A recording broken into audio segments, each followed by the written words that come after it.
This is an exciting moment. Finally getting an upgrade on the farm.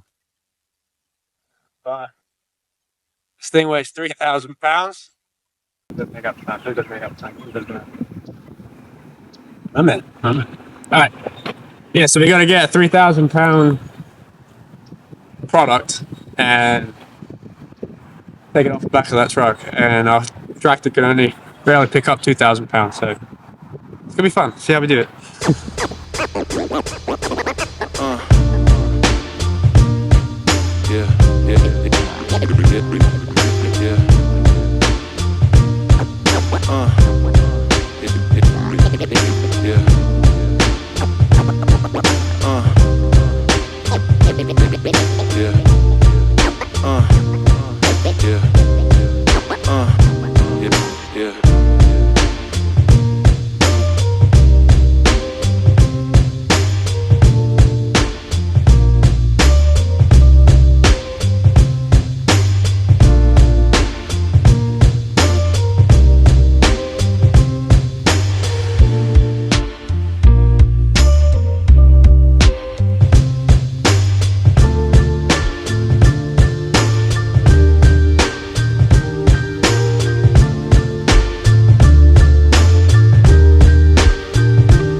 Come out and get up on the wood now. If you don't want to be in your rail, yeah. So I would say get up on the wood now. Yeah, slow it down. Slow it down. You can probably wrap the chain around it, drag it, so that way you can get on your way. Alright.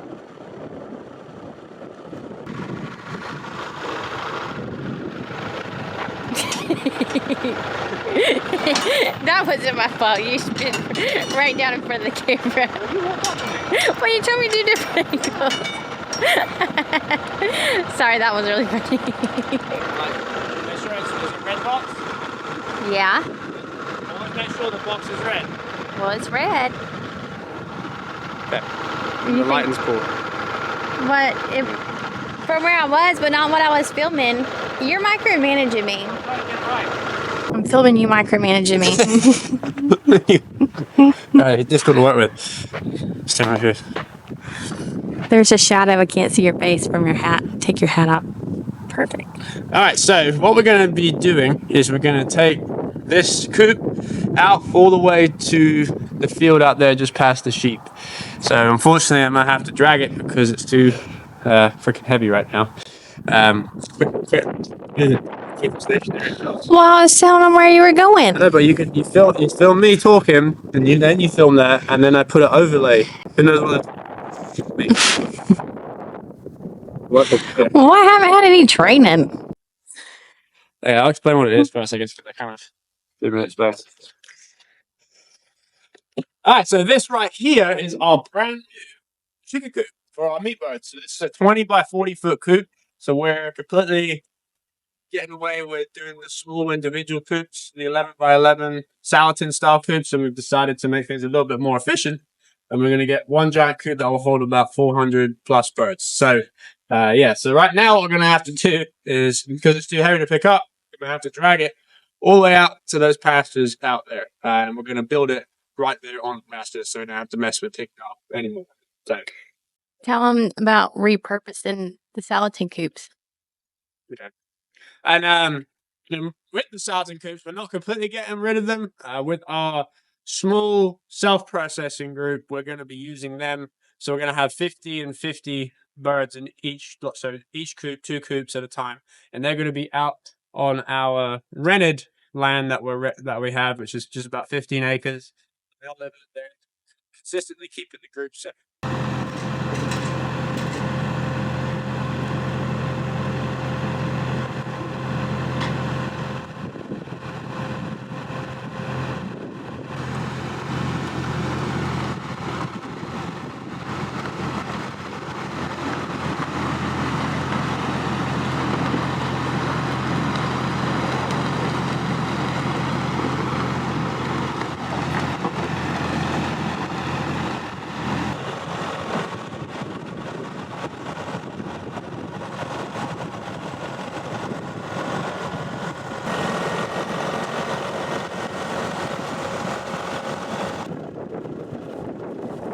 All right, so we currently just dragged the coop out to where the chickens are going to begin, which is on the south side of our farm. My wife's mother is probably going to kill me with the mess I made dragging it across the ground, but that's for another day.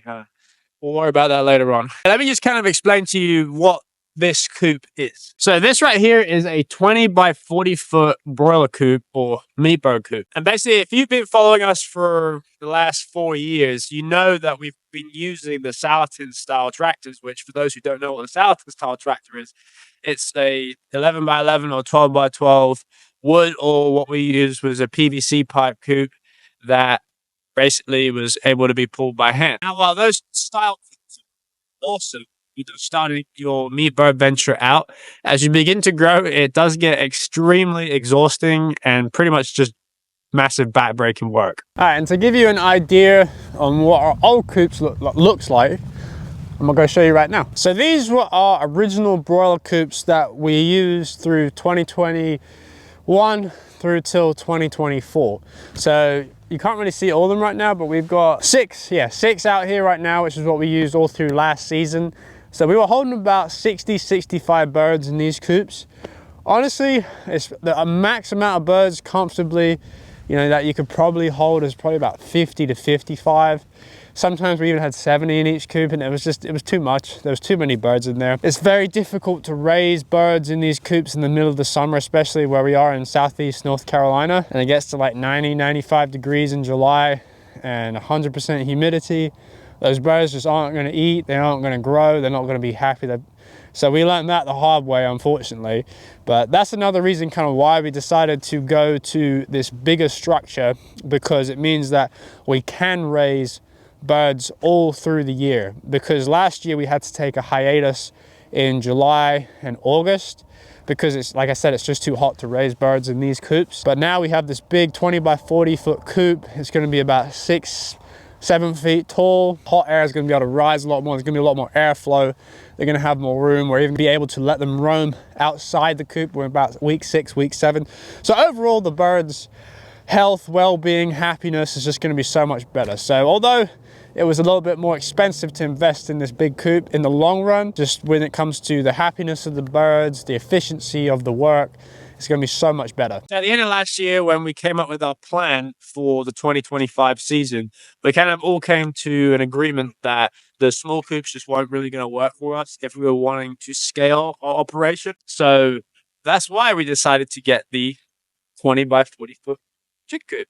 So it's super exciting to have this, because instead of having to pull 6 individual coops, we can now just pull one giant coop with all the birds inside. So let's talk a little bit about the specs of this coop. So we bought this coop from Featherman Equipment online. It was about $9,500 with shipping, and it is completely steel frame. We roughly think it probably weighs about 3,000 pounds, which is good and a bad thing, you know, because one, you're gonna need a tractor or some kind of vehicle to pull it instead of being able to pull it by hand. But it can also mean that we can have many more attachments to this coop. For example, we can attach a water system on the side of the coop, like a 55-gallon drum that can do gravity waterers for the birds. So that will save us time and effort. So although it's kind of aggravating to pull it with a tractor, you're able to mitigate other things like being able to water more efficiently and feed more efficiently. It is also going to stand quite tall. I don't really know the specs of the height that the coop is, but I know that I'll be able to stand up comfortably in it. So it's definitely above 6 foot. So that'll make things way more easy and efficient collecting birds and just doing health checks, weighing the birds once a week, instead of having to like crawl in the coops. And we used to have to take the lids off our PVC pipe Salatin coops. So that's just kind of taking away another back-breaking effort and job that we usually had to do. So I'm not really quite sure how difficult this coop's going to be to build or put together. I don't know, I haven't seen an instruction manual yet, so you know, YouTube might be our best friend at that time, or I don't know, the internet, but it seems pretty straightforward. All you have to do is really just kind of put the parts together correctly. It kind of like almost looks like Lego, where you just kind of stack everything in place and it kind of holds. That's what I'm hoping for. We'll see. But over the next couple of days, when we start building it, obviously I will film everything and go through how we're building it, how it's all going. Hopefully it goes well and there's no tears. But hopefully we should have it up within the next week, and we'll give you a good idea on what this coop's going to look like. So please don't forget to like and subscribe our channel, and we look forward to seeing you on the next episode.